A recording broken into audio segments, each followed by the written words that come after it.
Listening audience, my guest is here.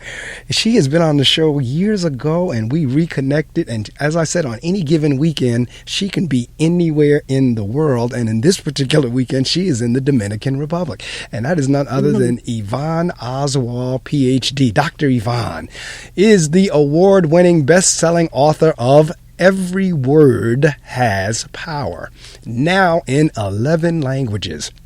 Dr. Yvonne is at the leading edge of the new field of human behavioral technology. Ranked in the top 5 in the world global NLP gurus, she has an outstanding reputation for her exciting, innovative, fun, and interactive trainings in corporate, public, and private sectors. She is a renowned and respected international keynote speaker, communications and sales trainer, master trainer of NLP, and master trainer of hypnosis. U.S. national awards include NATH, Most Unique Contribution to the Field of Clinical Hypnosis, for her unique techniques in changing negative self-talk and DNA transformation, and the COVR Visionary Award nomination for Mind Magic, her pioneering process of clearing a negative emotion in less than a minute. Her work with war vets, sexual emotional abuse, post-traumatic stress syndrome or disorder, and depression is outstanding. Dr. Yvonne's unparalleled 4-hour breakthrough blueprint is a remarkable innovation in a field of neurological medicine. Ladies and gentlemen, welcome to the Reading Circle microphones, Dr. Yvonne Oswald. Dr. Yvonne, good morning again. Good morning. I'm thrilled to be here, Mark. Thank you. Well, I am thrilled to have you, and I love the accent. And I told you, I think the last time you was on, love the accent. I am thrilled to have you on as, she's probably saying, what accent? Anyway. I was just going to say, I actually like your accent too. But I am thrilled because your topic, the topic of your book, is a passion of mine. I'm constantly telling people, and they look at me like I have 3 heads sometimes when I said, you know what, be careful with your word choice, because your words literally have power. There is also a book out that says whatever you tell your body, it does something. I'm trying to think of it. Your body hears every word you say, something along those lines. You can literally speak sickness into your body. Oh, totally. And it's been proven that 80% of your self-talk is negative anyway on a normal day, and those low energy words actually lower your immune system physically. Correct. Now, that's something you said, low energy words, because see, and the thing is, it's and over the years, for me, it's been a process in terms of it's learned behavior in terms of how you phrase things. And as you just said, that self-talk, because see, I think a lot of people discount or take for granted the self-talk. It's one thing for them to be talking to somebody like me and you are talking right now. Yeah. It's another thing of the thoughts and the words that's going on inside of your head. Exactly. Yeah. And the thing is, Mark, I used to call them negative and positive words. And then I realized when I looked up positive, that it actually has a whole different connotation now to how it was years ago. If you look positive up now, you come up with HIV, you come up with positive for hepatitis C, positive for COVID. It's a whole different connotation. So when I say low energy words and high energy words, that's really what I'm wanting people to realize, that there's a big difference. When you use low energy words, you're living in your amygdala. When you use high energy words, you're living in your prefrontal cortex, which is up and left, and it actually activates your nucleus accumbens, which is your reward center. So you feel good, and everybody listening to you feels good too. That's absolutely right. Now, folks, the title of the book is Every Word Has Power. Switch on your language and turn on your life. And it's about communications. And this is the thing, because I think you're absolutely on point whenever you said we almost got reversed based on the various diseases in the use of our word positive and negative. Because negative is now become a good thing and positive was a bad thing. So like if you come up negative, if you come up negative with COVID, that's good. If you come up with positive with COVID, that's bad. But it's the exact opposite of how we were raised to understand the word positive and negative. You're absolutely right. Yeah, exactly. So I'm going to read quickly from your preface. Your words will set you free. The very words you speak and think are your personal vehicle on your journey to happiness. They program both your destination and the speed with which you get there. Words change your DNA sequences by recreating your future and creating quantum possibilities that allow you to take control of your destiny. Words and thoughts shape your very character. Take your place in the sun and learn to design your life intentionally now. Now, a lot of my friends, I will tell them, you know what, have a great day on purpose. Have an intentional great day. I love that phrase. And see, so, and that's what a lot of times I'll sign off on that, or if I'll text them and say, just have a great day on purpose. But I don't think, talk a little bit about how did you get into this? How did you, because I know I have a passion for it, but this is what you do. How did you get into this whole notion of words having power and changing our language and how we think and say things? Right. Well, actually, it was when I had my child, when I was an older mother. And when she was about 2, I found myself, she was crying and pulling up my skirt. And I remember thinking, if you don't stop doing that, I'm going to give you something to cry for. And I actually thought that. And I was actually about to say that, exactly what my parents said to me. And I actually stopped myself in mid thought and said, I'll be with you in a minute, my sweetheart. Let me put you in the front room while I'm making dinner. I said, just watch TV for a while. And I actually stood there at the sink thinking, wow, what else have I said that I had no idea that I was saying? And I actually made myself a promise that I would not say no. And it was 3 years before I could actually say that I didn't need to say no. I would say, if you do that, this is the result. Please do this.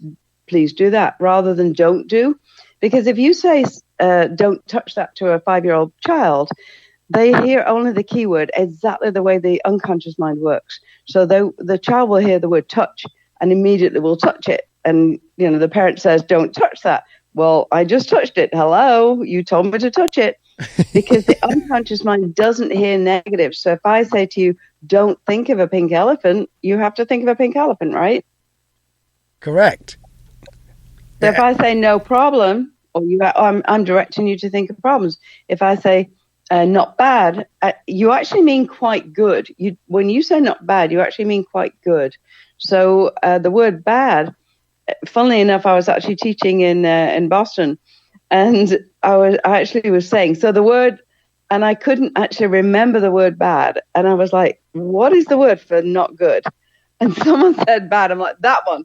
I'd actually trained myself so well to actually delete the words out of my head and my vocabulary that I couldn't even get to those low energy words anymore. It was fabulous. Big difference in the way the way you feel about inside your head. It kind of feels very much like there's much more space in your mind when you think in high energy words. No, you're absolutely right. And you bring up an excellent point. And again, I've had this conversation with folks as well in terms of what the subconscious recognizes. And you hit it. Yeah. It doesn't recognize what comes before. Whatever it is that you're saying don't do, it does not hear the word don't. Yeah. Exactly. The word don't has to be completely cleared from our vocabulary. No, it really is. Same thing with can't. Same thing with, like she said, any of these low energy words. And it's something, and again, for those of you in the listening audience, this for some of you may be the first time you've ever heard this thought or this concept in terms of really giving some conscious intention and attention to the words that you're saying and how much the words you're saying could be resulting in the results that you're getting. Yes. Exactly. I will give an example, and my sister doesn't listen to the show, and she will hate me for sharing this, but she has various medical challenges. And every time I talk to her, she talks about her legs swelling and her feet swelling. So I'm constantly saying, stop saying the word swell. Because every time you say swell, guess what your feet and legs are doing? Swelling. Yeah, exactly. And so, I'm using that as an example, but we do that we constantly focus on the condition that we don't want. Exactly. And it's actually called an away from motivation. And the statistics prove that 40% of people are away from motivated. They're trying not to get sick. They're trying not to get poor. They're trying not to go bankrupt. 40% of people are working towards getting healthy, getting rich, enjoying life, getting fabulous relationships. And the other 20% are in the middle, and they're kind of half and half, sometimes away from, sometimes towards.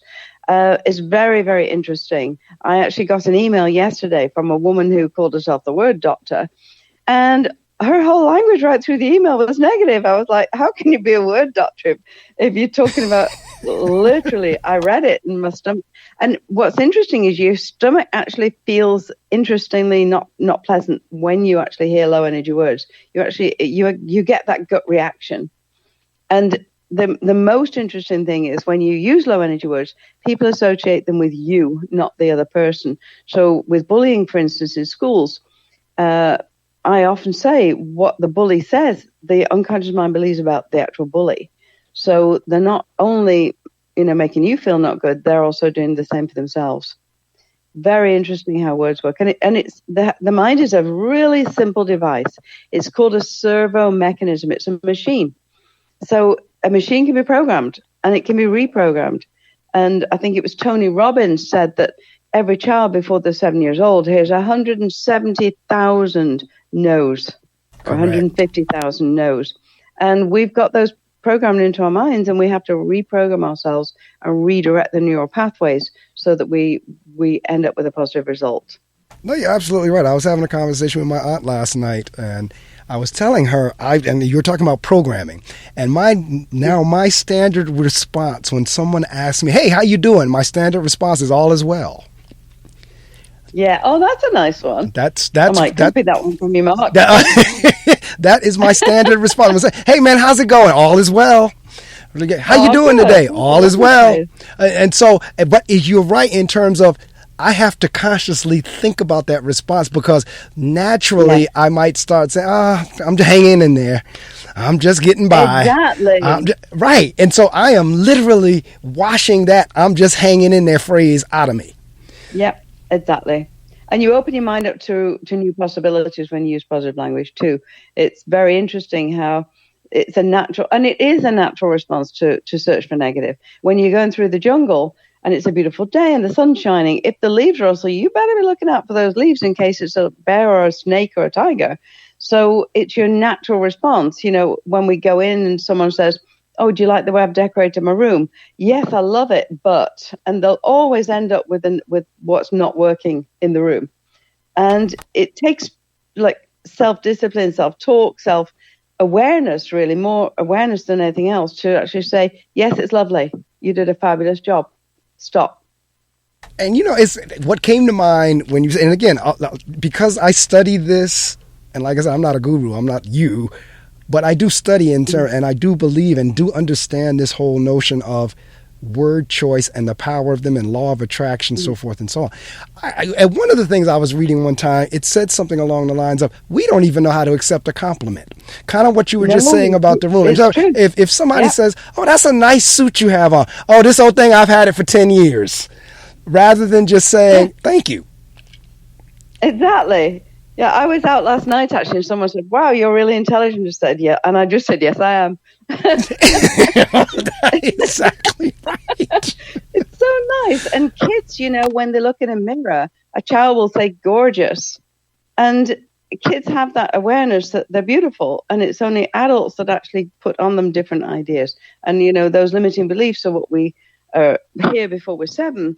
And this whole 4-hour breakthrough blueprint that I've invented, it's amazing. I've called it Mind Super Freeway, and I've trademarked it. And I literally clear all the limiting beliefs and all the negative emotions in 4 hours. And then we do a follow-up session the following week to clear up whatever came up during the week. And it's actually surprised me how effective it is. I've worked with people all over the world who are suicidal. They've got PTSD. PTSD takes about 3 minutes to clear. Oh, man. There's no reason you have to go to a psychotherapist for months or years.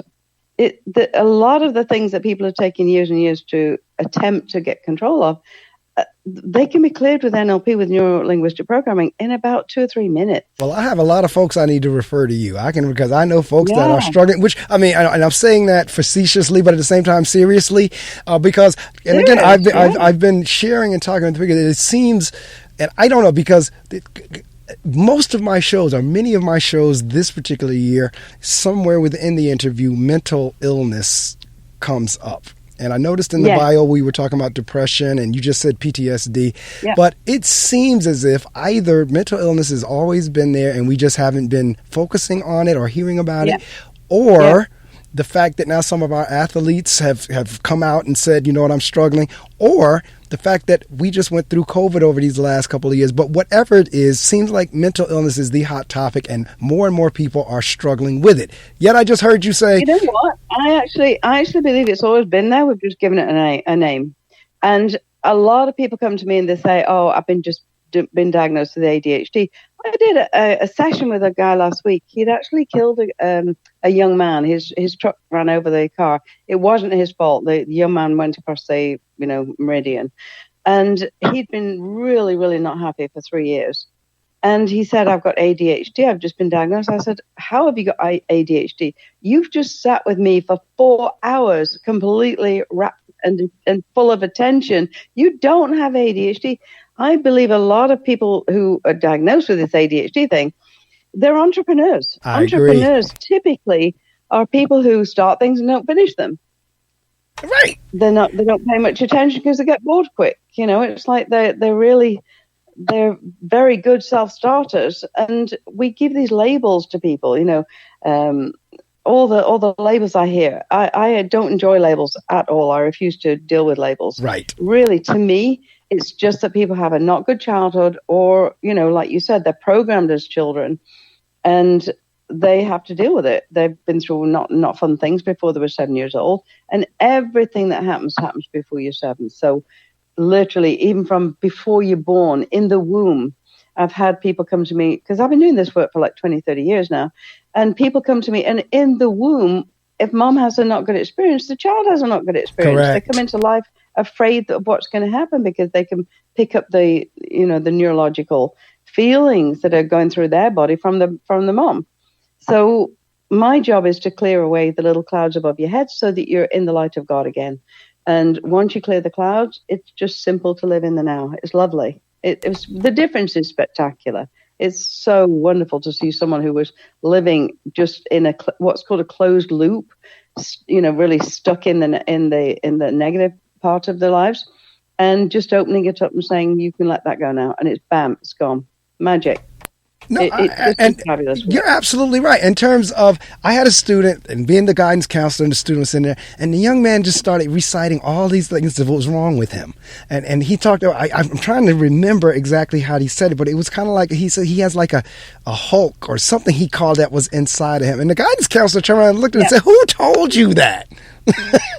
Because for a child that age, you wouldn't think he would, but somewhere along the way he's been fed that there's a dark side of him, or a Hulk, or whatever he called it. I forget how he phrased it. But to your point, that was the guidance counselor's first question was, who told you that? And, exactly. And so, but now going back again to, like you were talking about PTSD or you have folks that in their mind, the constant script is, you're no good. You're not worthy. You're bad. You're this, and that loop. Parents who do it. It's always the parents' mark. Well, I used to teach. We were talking about that before. I was teaching in England. I've taught in South Africa. I've taught in Italy, and the kids were always fantastic. I love the kids. The parents, oh my gosh, I wanted to get those parents and say, "Do you realize what you just said to that child? Exactly. Do you realize what you just programmed that child with?" And people just look at me and go, "What?" And often when I'm training people, well, always actually, I'll suddenly hear an "uh-oh" from the audience, and I'll say what? And they'll say, "Ooh, I may have done something in the past that I might not be happy about now." And I'm like, "Yep, you need to go back and change the way you treat your children. Change how, just praise them. They love praise. And it's human nature to need a sense of belonging, a sense of love, a sense of being hugged. And importantly, a sense of recognition and a sense that I'm important, that I mean something, that I matter. And if you can give a child that, it's a gift beyond, it's a priceless gift. It's amazing. No, it really is. And interestingly enough, a lot of the listening audience, I know some of my listening audience right now are educators. I have some educators who are listening right now, and I'm an educator, and you're a teacher, you're an educator as well. Mm-hmm. What are your thoughts in terms of those of us who are principals and teachers and counselors and this and that? Because a friend of mine, a very close friend of mine, he has I love these little mantras and slogans, but he says, "What you praise, you raise." Yes, exactly. I 100% I believe that. When I was teaching, I used to stay in the classroom at the breaks because I couldn't deal with the teachers in the staff rooms. Oh, this little Johnny, he's this, he's that. And I'm like, do you realize what he's having to go through? He's 7 years old and he goes home at night and his parents are divorced. And, they don't think that there's a reason for the child being the way they are. And Correct. And they're unhappy. It's as simple as that. And if you give a child praise, especially the ones who are acting out. They're acting out because they're not happy in one way or another. There's something going on. And if you can literally be that person in their life who can be the keeper of the sacred space, I really encourage my trainings to get the therapist to say, I am the keeper of the sacred space. I'm your angel. And the biggest issue is that parents are saying things like, you can't be angry at me. You can love me. You can cry. You can say, sorry, Mom, but the second you get angry, I'm going to get judgmental. I'm going to send you to your room. Why would you not let the child be angry? I've never heard a child yet that doesn't say, I hate you to the parent at some point. And the answer to I hate you is, I love you anyway, and you're still not having candy before you go to bed because I'm a good mom. Not, oh my gosh, you need to respect me and all this. It's so weird the way people think towards children. And if you can say, that's a really good thing you've done, that's amazing, you're going to be, if you think of angels, an angel is the keeper of the sacred space. An angel wouldn't say, oh, you didn't do that very well. An angel would say, how can I help? What do you need from me? That's it. And if as a parent or a teacher or a trainer, we can be the keeper of the sacred space for whoever we're with, then it makes you also non-judgmental because you're looking at the person thinking, wow, this person's going through some really not easy times. Why would I make it less easy for them? Why wouldn't I make it more easy for them? Now, see, I'm going to steal that one from you. I am the keeper of the sacred space. I might text my teachers before Tuesday, but certainly Tuesday when I go back in, I'm going to share that I am the keeper of the sacred space with them. I have all my teachers say, look, repeat this after me. Say this with me. I am the keeper of the sacred space. Because it is, and you know what's most beautiful about teaching, which I loved? I had a really, really not good childhood. I was sexually, physically, mentally abused as a child. And when I was 13, my younger sister died, and my father told me he wished I died instead of her. And, I got beaten every day. It was really, I thought that was normal. And the interesting thing is kids think that their life is normal no matter how abused they are. And so interesting that when I actually had my own child and realized that, wow, I need to encourage this child. She went to school and the teachers were saying things to her that I was like, that's not true. You're not going to get coal in your sack at Christmas. Why would a teacher say that to you? And the nice thing is I had one teacher I remember really clearly, one when I was 5 and one when I was 15. Both of them absolutely adored me and both of them praised me. And they were the two people that I realized that, wow, not everybody treats people not nice. There are people who are kind. There are people who are caring. And it acts as an anchor in your life that, yes, there is hope.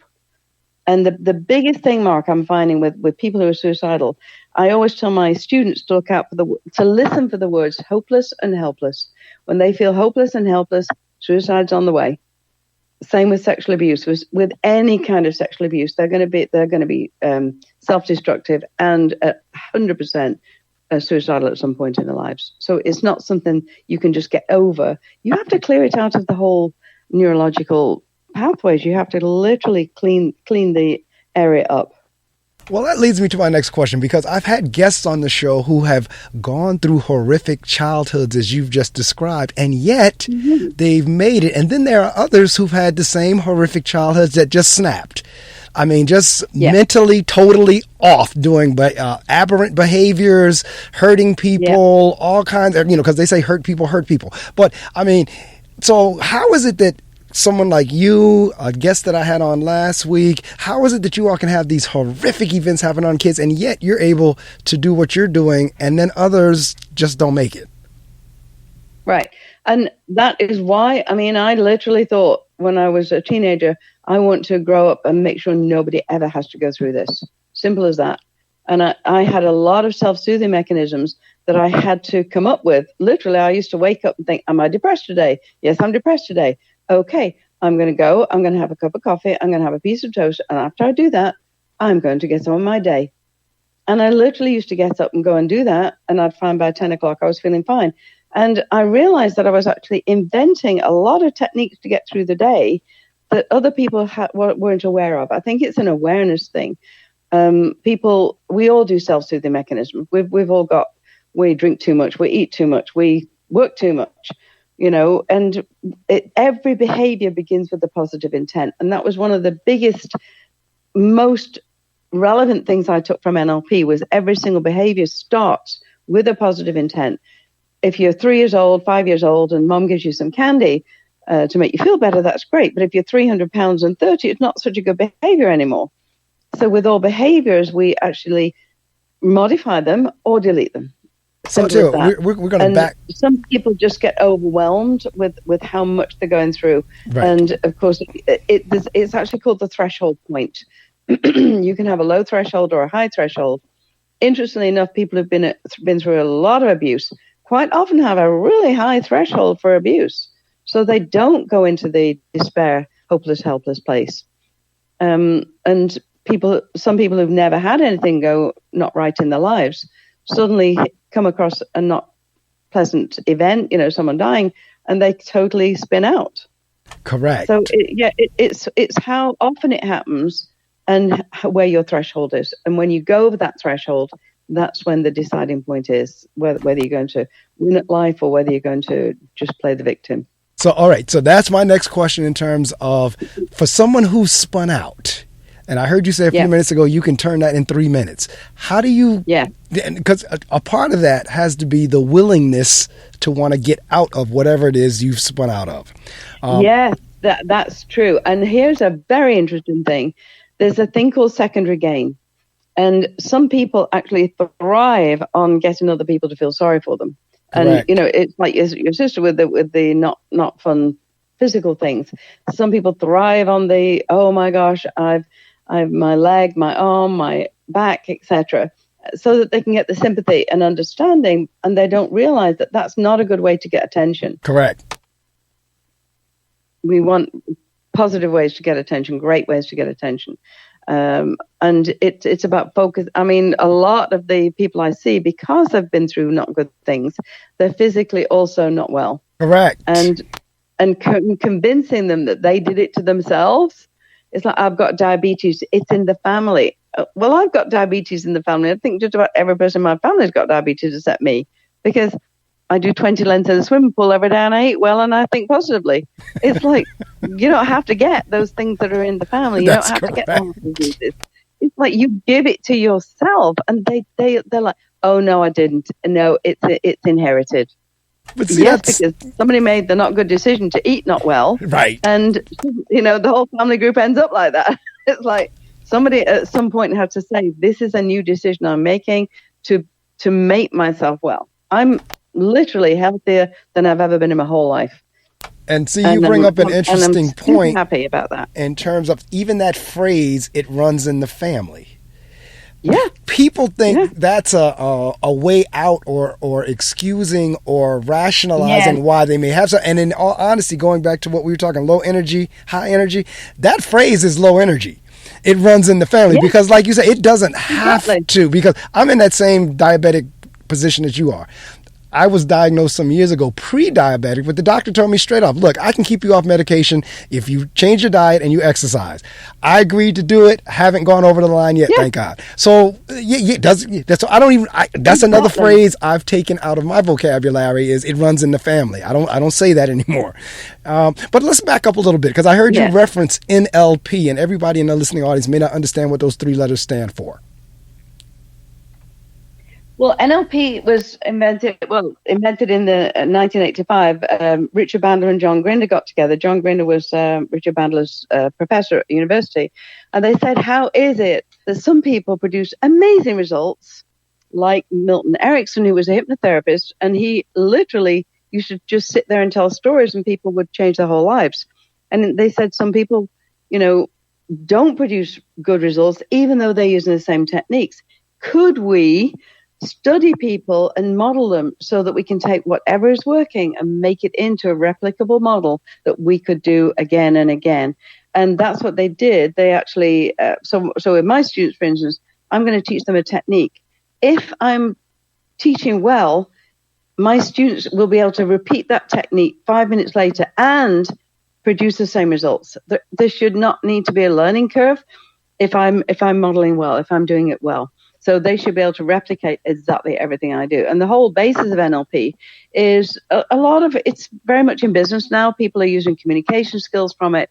They're matching and the mirroring, so that when you meet someone, you match and mirror their body language, very much like any social group matches and mirrors. So when you're walking through the jungle and you meet someone, you've got 0.15 of a second to know whether you like them or not, literally.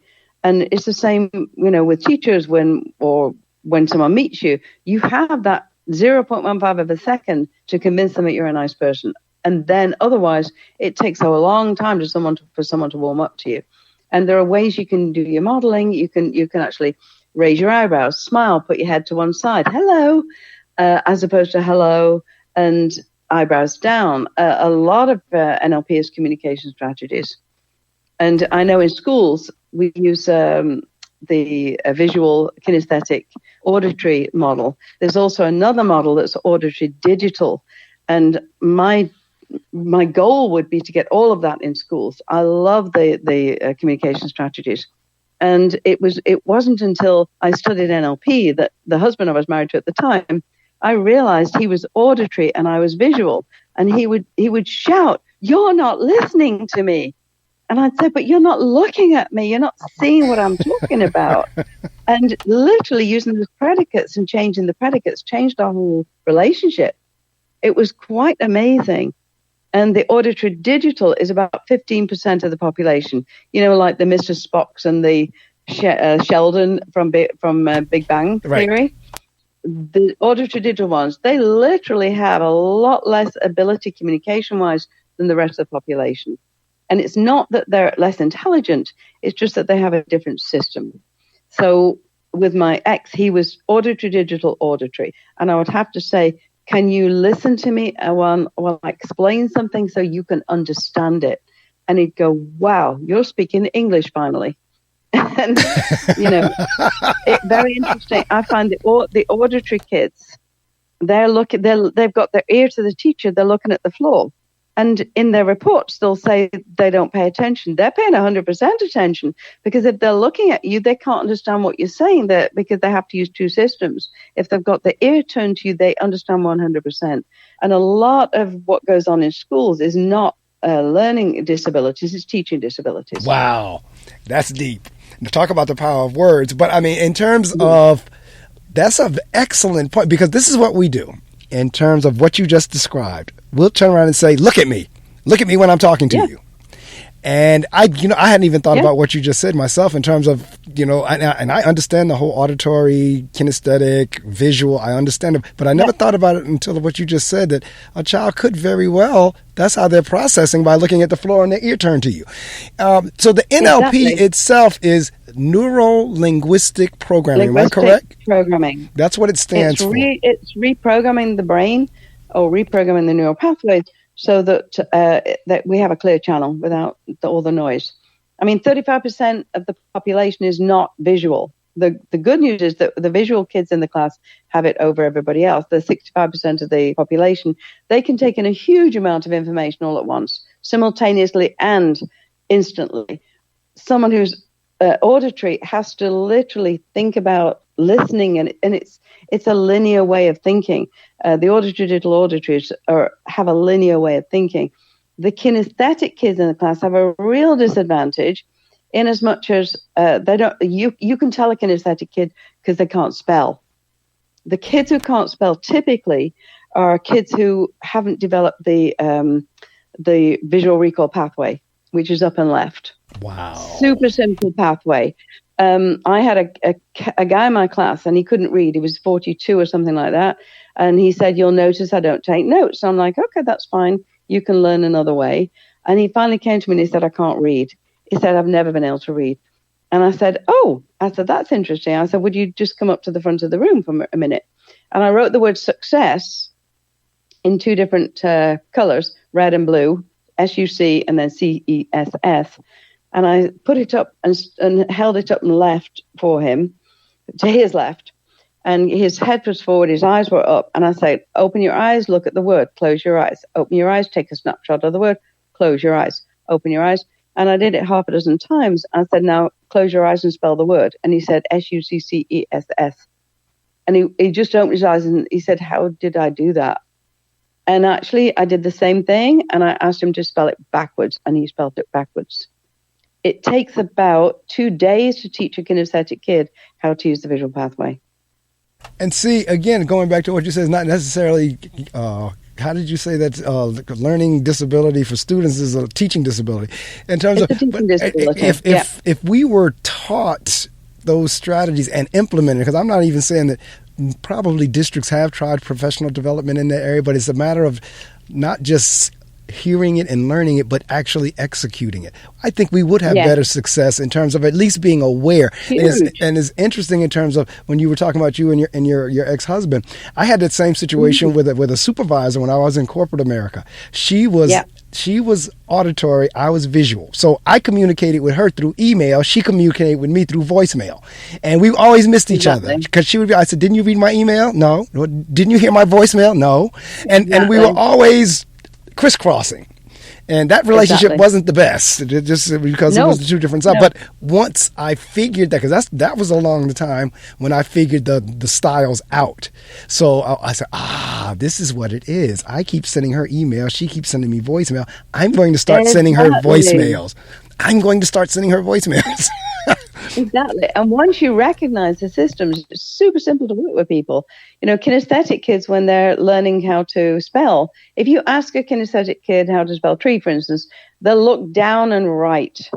That's where they're feeling it. They're thinking, how did I feel when I saw that word, right? So instead of looking down and right, you have to, if you say look up and left and spell it, they'll get it right. It's really, really, there's such easy solutions to these things. Really simple.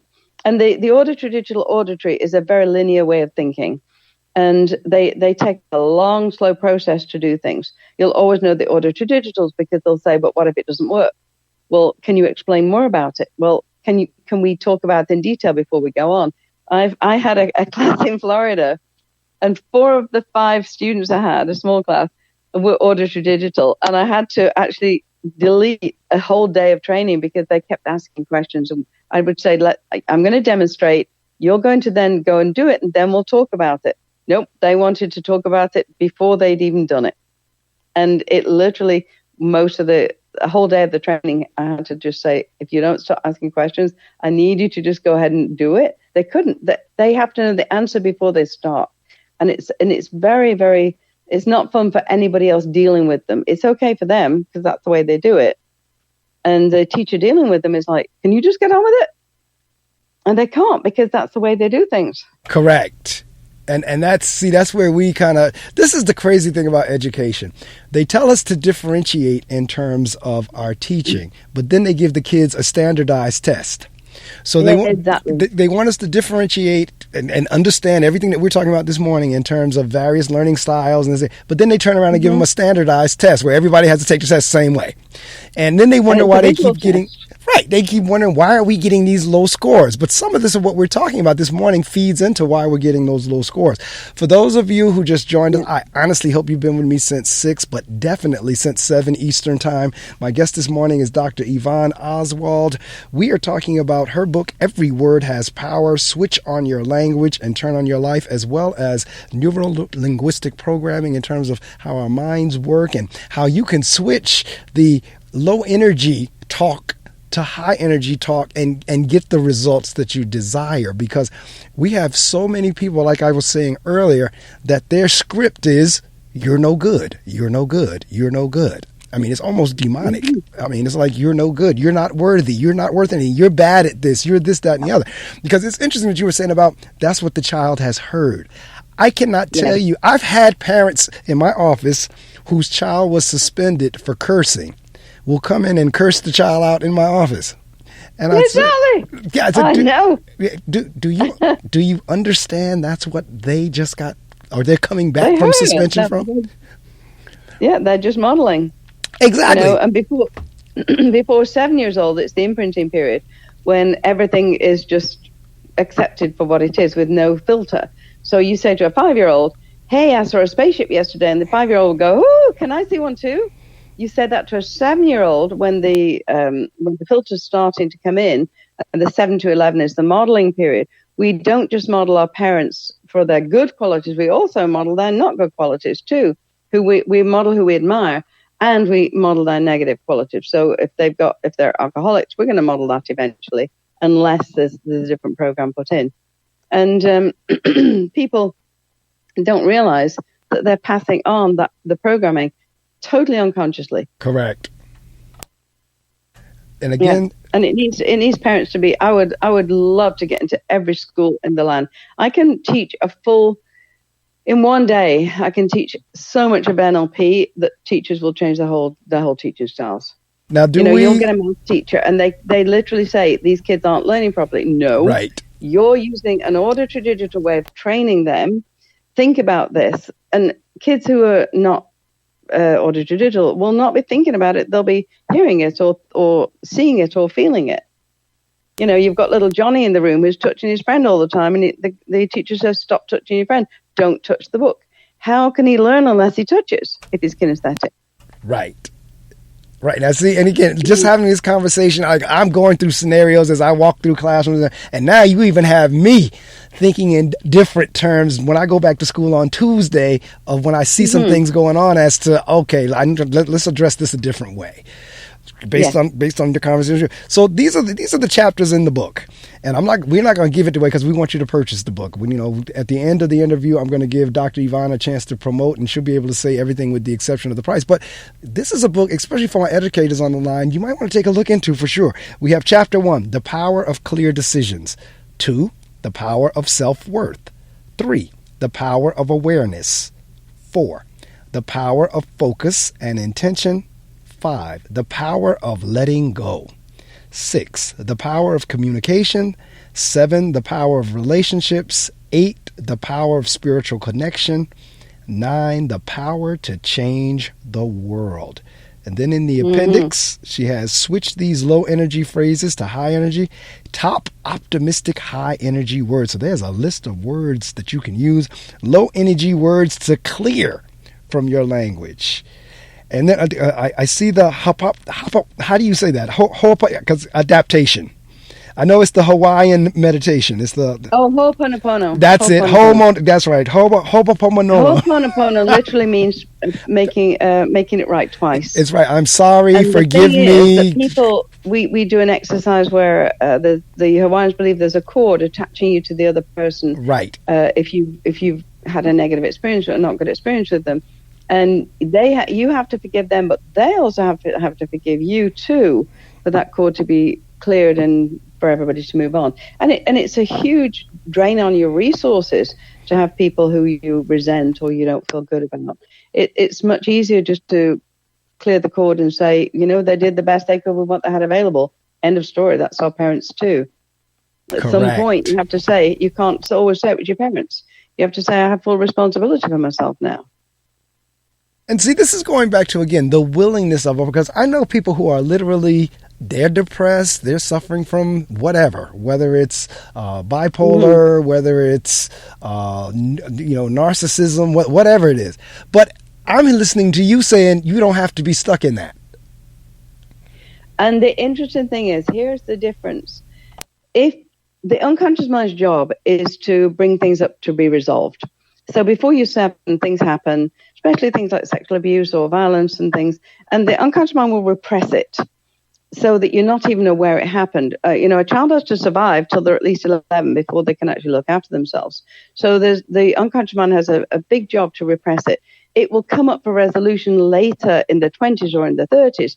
Typically, people don't even remember that they were sexually abused till they were in the mid 30s. Wow. And suddenly it's like, whoa, what happened? And it literally means that the second they remember, they'll go into the depression, they'll go into the not nice feelings, because it's just the unconscious mind saying, can we talk? Is this still necessary? Do I need to keep this safety device on, or can we clear it now? So it's someone who's depressed, someone who's really had a not good experience, you can't just say cheer up. That's not a possibility. Correct. And anger management, you can't manage anger. You have Correct. to clear it. You have to get rid of it. And there are very easy ways with NLP to do it. And of course, all the techniques I've invented over the years. I've got millions of awards. I got 2 new awards this year. I was like, wow, this is amazing. I'm number 3 in the world NLP Global Guru. I'm number 2 in the world for my master's training in NLP. And I've just been recognized as one of the best businesses in Canada. Number 3, top 3 in Niagara Falls, even though I don't live there anymore. It's like the recognition you get when you produce spectacular results is absolutely fabulous. Well, congratulations. And yeah, so let me ask you then. Okay, because everybody's saying, go get therapy, go to a psychiatrist, psychologist, whatever. No, Why are they not, or are they using these techniques? Because I said, there's a lot on narcissism and borderline personality disorder and all these different things. And it sounds like, again, what you're doing could kind of alleviate that. It's not a disorder. What people don't realize, it's not a disorder. It's an order. It's the unconscious mind saying, can we talk? We need to clear this out of our head, right? And talk therapy doesn't work. 600, I think the statistic is something like 600 sessions produce 28% of results. It's a ridiculous amount.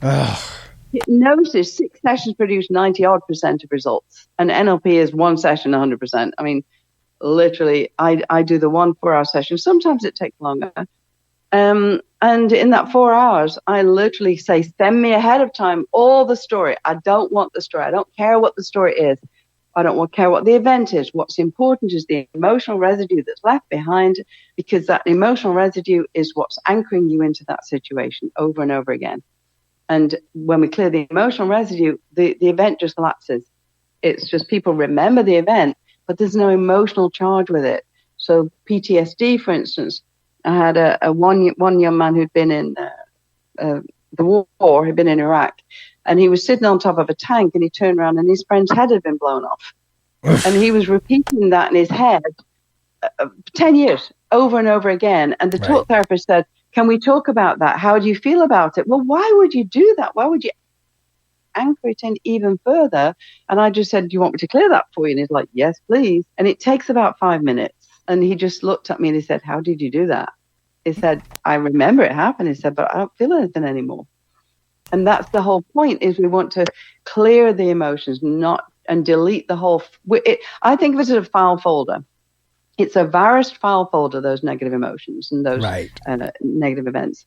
And if we can, you wouldn't open a file folder and keep on repeating it if it had a virus in it. You just delete the file. Once you know the name of the file, you just delete it. Correct. It's real simple.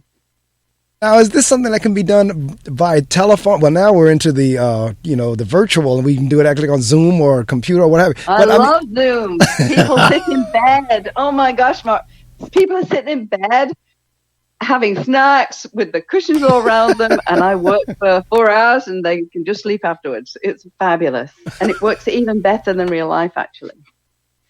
Wow. So I'm saying, because like I said, I know some folks I can refer to you, but the question would be, would they be willing to go to you? Because that's why I keep jumping back on the willing. Because I say, look, I know this great person. If you see this person, you can address these issues that you're dealing with. But, they look at you like, what issues? I don't have any issues. Like, oh. Yes, I know. I used to think that of myself. I used to think, wow, a lot of these people have got issues. And then I realized it was me. So I tell you what, let me do a quick demo. This is something I do to show people how fast something can go. If you think of a time when you're frustrated, can you think of a time when you were frustrated? Yeah, I was frustrated yesterday. Okay, perfect. So with that frustration yesterday, close your eyes. Think of that time when you were frustrated and make it a shape and make it. Where is it in your body, first of all? Where are you holding that in your body? Oh, you mean right now? Right now. And you can just make it up. It doesn't even matter. The chest. Chest. Okay, cool. Make it a shape and make it a color. That frustration. Close your eyes. Make it a shape and color. What shape and color is it? Let's make it a blue circle. A blue circle is perfect. And I want you to spin that blue circle clockwise or anti-clockwise. Which way would it like to go? Clockwise. Clockwise, cool. Pop it out of your chest, tip it upside down, so now it's going anti-clockwise, and then make it a different shape and different color. What shape and color is it? Red square. Red square, perfect. Put that red square back in your chest where the original shape was, it going anti-clockwise. Put the red square into your chest, going anti-clockwise. Lock it in and open your eyes, and now try and feel frustrated. Okay, so I mean, it's neutral, right? You won't be able to get to frustration. It's completely neutral. So I mean, what you just reminded me of was I don't know if you know the show or not, but there's a show. It was a sitcom back in the 50s called. Hang on. Just tell me. Go ahead and try and get frustrated. I need to hear the answer. Get frustrated now? Yeah. No, I'm not frustrated. Think about time. No. Exactly. It's not there. It completely neutralizes it. And that's the idea, is that we want to get back to neutral. It's fast, it's quick. That's a real simple NLP techniques. And everyone I send home after the 4 hours takes 4 techniques with them that they can use daily to self-help. And literally, as an emotion comes up, we clear it. So in terms of, and this is what I was saying. So, all right, I'm going to bring that up in a minute, but do you ever get into a situation where it doesn't take, or the person doesn't process? No, never. Process the exercise. Right. The only reason something wouldn't work is if we've got the name of the emotion incorrect. So there was a lady who said she was totally fearful, and we worked on phobias and fears for most of the time. And then the following week she came back for her tune-up session, and she was shaking. And I said, what's happened? She said, I've just been afraid all week. I'm like, okay, then this is not fear. I said, because we cleared fear. We cleared panic. I sat her down. I said, what's the shape and color in your head? She said, it's a big angry fist. I said, oh, it's anger. It's not fear. Because anger is the top dog emotion. And I just cleared the anger. And she immediately said, oh, she said, I feel amazing. She said, what happened? And literally, because she focused on the fear, and fear and anger are your 2 top dog emotions, your fight or flight mechanism, your amygdala mechanism. She'd only recognized fear, but she hadn't realized she had huge rage underneath that fear. Now, see, that brings up another question too. Can you have like a mixture? Like, because now you're saying anger, fear. Yeah. Can you have like multiple? Like, not like you just gave 2, but could you have like 5 or 6 going on at the same time? Oh, you can have. I usually get 50. There's usually 50 emotions in a very big event. Well, then how is someone if they're like that? No wonder they're emotionally unstable then. Yeah, exactly, because they don't even know, they can't even, and someone who's ordered to digital is quite interesting to work with, because I'll say, how do you feel? They'll say bad. I'll say, give me an emotion in the word bad. What emotions are present? You just feel bad. I just feel bad, bad. And they don't even know how to name anger, sadness, fear, guilt. So the main 4 emotions are anger, sadness, fear, and guilt.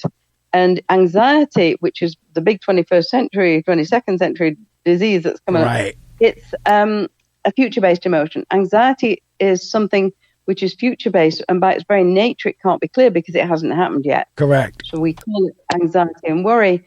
To clear that, we actually just take someone forward past the event so that there's a successful conclusion. So a very practical application of that in your classrooms, in your teachers, the teachers, when the kids are taking an exam, you've got this, everybody, you know this. Close your eyes, go to the successful completion. Imagine yourself walking out of this room with a big smile on your face, feeling great about the paper you've just aced. Now open your eyes and take your exam. Wow. And absolutely. And what I was about to say, there was an old sitcom back in the 50s called The Honeymooners. And there's an episode on there where the main character, Ralph, comes in and says he had just come from the doctor. Doctor gave him a wonderful phrase to say anytime he thought he was going to get angry. And it was pins and needles, needles and pins. It's a happy man that grins. And so he was supposed to say every time he felt frustration or anger or whatever arising, he would just be able to say that. But I'm saying all that to say there are things we can do to anchor in terms of when you feel these emotions coming on. Now, whether it's like you said, coloring it or putting it in a shape or spinning it out, something you need to have to be able. And a lot of times they'll say, particularly in mindfulness or whatever, they'll say, just step back and take breaths, just breathe, just. So it's a temporary fix. It's like a Band-Aid. It's going to come up, and the biggest issue with it, it's going to get bigger and bigger and bigger. It will escalate. It will be volcano-like if it's not dealt with, if it's not addressed. So right. The reason you've got the negative emotions there is there's an event that the unconscious mind is saying, is this still relevant, or can I delete that file? And when you ignore it and say, talk to the hand, I'm dealing with it, the unconscious mind just gets more and more insistent, saying, I need to know, is this life-threatening still? Can I delete the file? Correct. And it's literally, and one way to clear it is just scream it out, rage it out, yell it out. I mean, sometimes we just need to vent, and a really good thing for people to say when you've had a not good day, you can just call a friend and say, can I just vent for 5 minutes, please? Right. Without advice. I don't need advice. I don't need you to fix it. I just need to vent. And that's an interesting point, too, because a lot of people who, quote unquote, snap is because they've held everything in. Back to the power of words, all of their words are internal. They've never shared them with anybody. Exactly. And they're also taught not to share them. They're taught to repress it. Oh, cheer up, put a smile on your face. You can't do that if you're in a situation where you just feel like you don't want to go on. Right. Sorry, it doesn't work. It just brings rage up. We just had here in the United States in Texas, we had an 19-year-old young man that went in and killed all these kids. But I was reading some of the backdrop on that. It was because as a child, he was bullied. He didn't like school. He had a speech impediment, and the kids teased him all the time. But he was taking all of that in. Yeah, and his parents started that. His parents were the ones who were violent to him, so he had to be violent. The only way he felt better was being violent to other people. Correct. I know. I was watching an Oprah Winfrey show once, and she was talking to a serial killer, and she said, "Why do you do it?" And he said, "When I'm killing someone, it's the only time I don't feel bad." Wow. I know. He said, and can you imagine that anger that's eating you up inside? Unfortunately, that child's parents and grandparents, etc., are the ones who caused that issue. And he ultimately shot his grandmother. Yes, of course he did, because his grandmother started it. And if he was living with his grandmother, where were his parents? They obviously rejected him. Correct. So he was rejected, so he has to reject others. He was beaten, so he has to beat others. He was punished, so he had to punish others. And it's just a complete rage. Why would they have something I haven't got? Wow. Well, we've come I know, and it's very predictable. I mean, I'll always say one of the best ways when I'm working with people, and when they're talking about the parents, I'll say, just think about your dad a moment. How many happy times did he have in his life? Wow.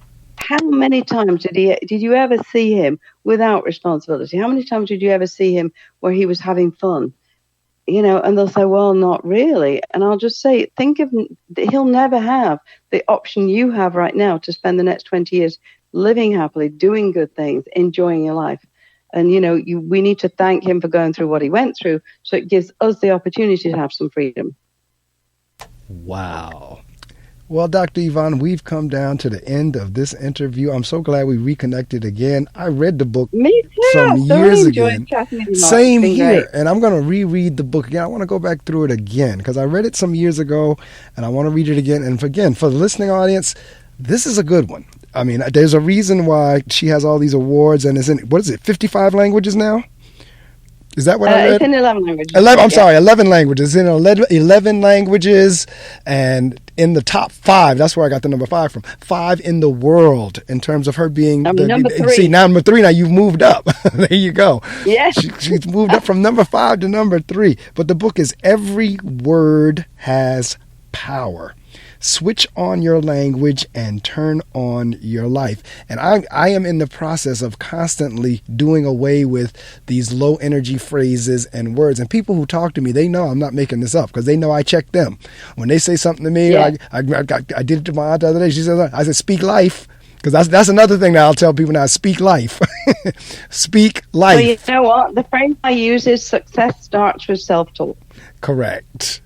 Success starts with self-talk. If anybody listening wants to bring me into schools, I can go anywhere. I can travel anywhere. I'm super happy to do a one-day workshop for all your staff and teach all the different techniques to get amazing success. Because that's my goal, is to really make the children of the world happier and free. Well, I tell you, we may have to talk because I may press you into service at some point. We can't do it on the air, but we may need to talk. Speaking of that, this is your opportunity to promote. You can promote any of your services, books, work. The only thing you cannot say, of course, is a dollar amount. But anything short of a dollar amount, okay, you can do. And you know what? I got to give some serious thought. I just put my new schedule together. I'm in Switzerland in November. I'm in North Carolina in November. I'm teaching my 4-day breakthrough blueprint.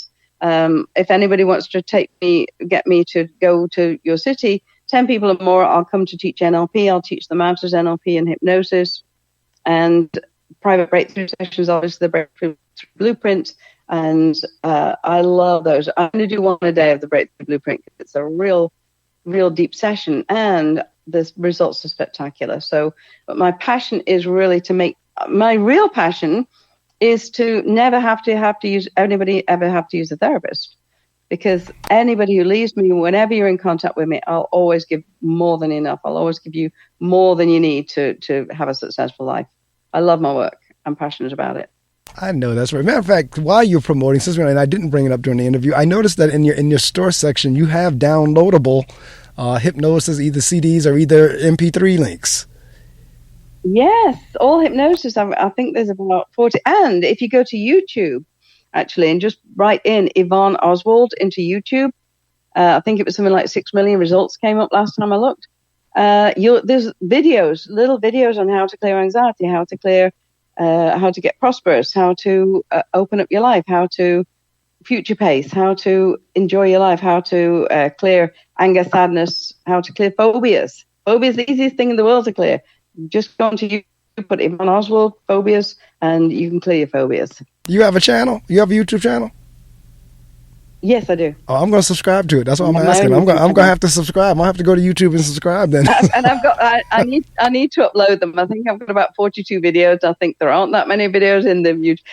I'm so busy working that the actual YouTube channels then get kind of interesting. Everybody keeps calling me saying, we can promote your business. I'm like, please don't promote my business. I've got enough. Thank you. I'm good. Well, I tell you what, that's a good energy then. I was getting ready to say that's a good problem, but I don't want to use the word problem, but that's a good energy.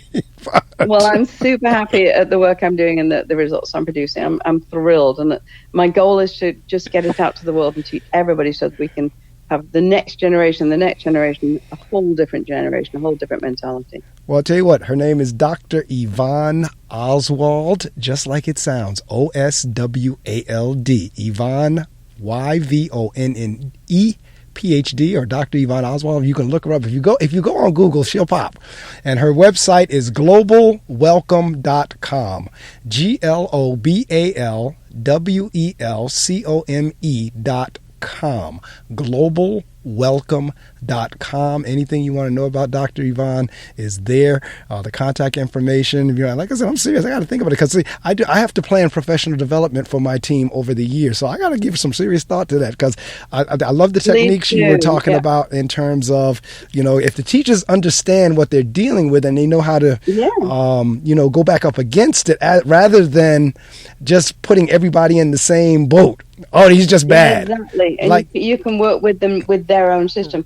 Interestingly enough, actually, Mark, on the front page of Global Welcome, if you scroll down, you'll see a brain picture, a picture of two brains.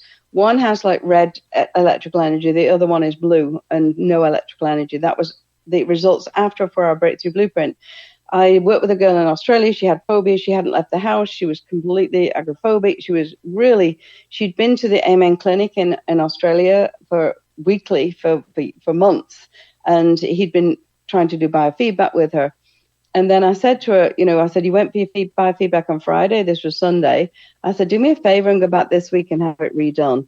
She went back, and the man called me from Australia, and he said, whatever you are, whoever you are, he said, when you're training, let me know. He said, I have never seen results like this. He said, this is a different person who walked in today. All the electrical energy in the brain was completely gone. Her amygdala was completely non-active anymore. I'm looking at the pictures. I see the little red on the left on the pretest, and then on the protest is gone. Wow. I knew. I was so happy to have a visual, because I'm visual. I was so happy to have a visual that it actually worked. So yeah, amazing. He was just absolutely blown away. He just said, I don't know how you did that. So wow. Yeah, I know it's fabulous work, and I love it. Well, again, thank you so much, calling from Paradise. Thank you. And the interview was great. We could hear you clearly. Everything worked out. And again, awesome. I am going to reread the book. And like I said, I'm serious about the possibility. So, and certainly I recorded the episode, so I'm going to send it to you. It'll be a YouTube link and an MP3 link. And once you get it, it's up to you. Awesome. Whatever you want to do with it is yours. Matter of fact, I see you put my promo on your website. Thank you so much. The promo for this morning's show. Yes. I see it on the website. Yeah, and I'm in New York September the 30th to receive my awards for being Global Guru. All right now. Congratulations again. I know.